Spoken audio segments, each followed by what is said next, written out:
2026 সালের AFC women's Asian কাপের group বিতে বাংলাদেশ আর গ্রুপ বিতে বাংলাদেশের প্রতিপক্ষ নর্থ কোরিয়া, চীন এবং উজবেকিস্তান।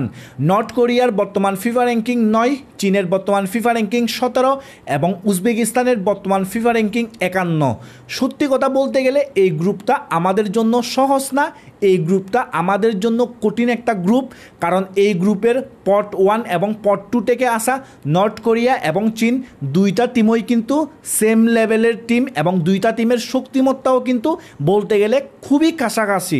তো এই কারণে এই দুইটা টিম আমাদের থেকে অনেক অনেক ভালো টিম। এই দুইটা টিমের বিপক্ষে পয়েন্ট নিয়ে আসা আমাদের জন্য খুবই কঠিন। তো এই কারণে আমাদের সম্পূর্ণ ফোকাসটা এখন উজবেকিস্তানের উপর। উজবেকিস্তানকে যেভাবে সম্ভব আমাদেরকে হারাই 3 পয়েন্ট নিতে হবে উজবেকিস্তানের বিপক্ষে। আর তাছাড়া কিন্তু আমাদের কাছে আর কোনো উপায় নাই।